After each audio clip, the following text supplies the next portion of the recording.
नैनम छिन्दन्ति शस्त्राणि नैनम दहति पावकः न चैनम क्लेदयन्त्यापो न शोष्यति मारुतः।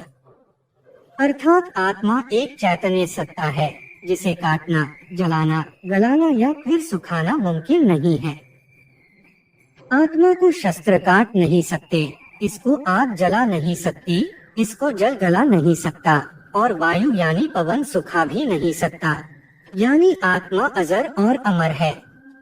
सनातन धर्म में शास्त्र भी यही कहते हैं कि आत्मा एक शरीर को धारण करती है, फिर जन्म और मृत्यु का चक्र अनवरत चलता रहता है। धर्म प्रेमियों, आगे हम विस्तार से यही जानेंगे कि देहावसान के बाद इस अजर अमर आत्मा के साथ क्या क्या होता है। तो चलिए बिना विलंब किए वीडियो को प्रारंभ करते हैं।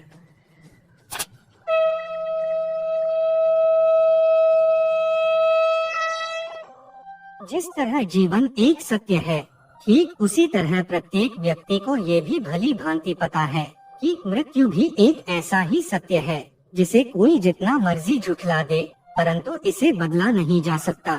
कहने का अर्थ है कि जिसने भी इस पृथ्वी पर जन्म लिया है, उसे एक न एक दिन अपने प्राणों की आहुति देनी ही पड़ती है। हम में से बहुत से लोगों ने अपने बड़े बुजुर्गों से कहते सुना होगा कि मृत्यु के बाद मनुष्य शरीर की आत्मा 13 दिनों तक अपने घर में रहती है, इसीलिए 13वीं संस्कार आदि किया जाता है। ये सच भी है, आत्मा 13 दिनों तक घर में रहती है। हालांकि मृत्यु के तुरंत बाद यमराज के यमदूत आत्मा को एक बार यमलोक ले जाते हैं और 24 घंटे के अंदर वापस छोड़ जाते हैं। आज हम यही जानेंगे कि यमदूतों के द्वारा आत्मा को वापस छोड़ने के बाद वह कितने दिनों तक घर में रहती है और क्यों रहती है, परिजनों के द्वारा पिंडदान आदि क्यों किया जाता है। लेकिन धर्म प्रेमियों, आपको इसी तरह रोचक जानकारी मिलती रहे, इसके लिए कृपया हमारे चैनल को सब्सक्राइब करके बेल आइकन जरूर प्रेस कर लें, ताकि आपको नई वीडियो का नोटिफिकेशन तुरंत मिल सके। दोस्तों, गरुड़ पुराण में आत्मा का देह त्यागने के बाद की दशा के बारे में विस्तार से बताया गया है। गरुड़ पुराण में बताया गया है कि जब किसी व्यक्ति की मृत्यु होती है तो यमराज के यमदूत उसे अपने साथ यमलोक ले जाते हैं, जहां उसके अच्छे और बुरे कर्मों का हिसाब होता है और फिर 24 घंटे के अंदर यमदूत उस प्राणी की आत्मा को वापस उसके घर छोड़ जाते हैं। यमदूतों के द्वारा आत्मा को वापस छोड़ जाने के बाद मृतक की आत्मा अपने परिजनों के बीच भटकती रहती है और अपने परिजनों को पुकारती रहती है, लेकिन उसकी आवाज को कोई सुन नहीं पाता है। यह देखकर मृत व्यक्ति की आत्मा बेचैन हो जाती है और जोर जोर से चिल्लाने लगती है। इसके बाद आत्मा अपने शरीर के अंदर प्रवेश करने की भी कोशिश करती है, लेकिन यमदूत के पास बंदिश होने के कारण वह मृत शरीर में प्रवेश नहीं कर पाती। इसके अलावा गरुड़ पुराण की माने तो जब यमदूत आत्मा को उसके परिजनों के पास छोड़ जाते हैं तो उस समय उस आत्मा में इतना बल नहीं होता कि वो यमलोक की यात्रा तय कर पाए।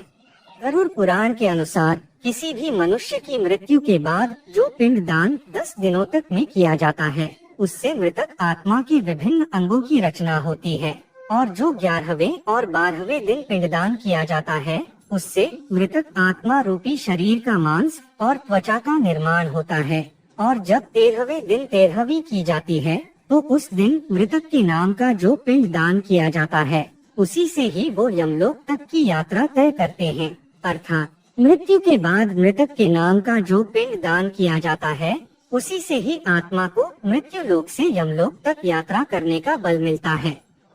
इसलिए ही गरुड़ पुराण में बताया गया है, जब किसी मनुष्य की मृत्यु हो जाती है तो उसकी आत्मा 13 दिनों तक अपने परिजनों के पास घर में भटकती रहती है और उसके बाद आत्मा मृत्यु लोक से यमलोक की ओर निकल पड़ती है, जिसे पूरा करने के लिए उसे 12 महीने यानी कि 1 साल का वक्त लगता है। इतना ही नहीं, मान्यता के अनुसार 13 दिनों तक मृतक के नाम का किया गया पिंडदान उसके 1 वर्ष के भोजन के समान होता है। जिसका पिंडदान नहीं किया जाता उसका क्या होता है।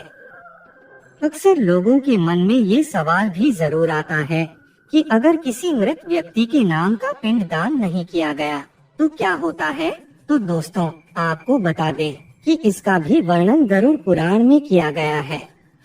जिस मृतक व्यक्ति का पिंडदान नहीं किया जाता, यमदूत उसे 13वें दिन जबरदस्ती घसीटते हुए यमलोक की ओर ले जाते हैं और मृतक व्यक्ति की आत्मा को इस दौरान काफी कष्ट उठाना पड़ता है। इसलिए हिंदू धर्म में मनुष्य की मृत्यु के बाद 13 दिनों तक पिंडदान करना आवश्यक माना गया है।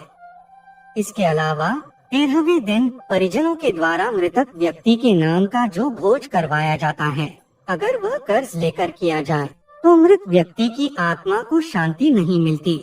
इतना ही नहीं, गरुड़ पुराण में यह भी बताया गया है कि जो व्यक्ति जीवित रहते हुए अच्छे कर्म करता है, मृत्यु के बाद उसकी आत्मा को यात्रा के दौरान यमदूत कोई कष्ट नहीं देते, और जो व्यक्ति बुरे कर्म करते हैं उसकी आत्मा को यमदूत यात्रा के दौरान कई यातनाएं देते हैं और आत्मा को कई कष्ट भोगने पड़ते हैं।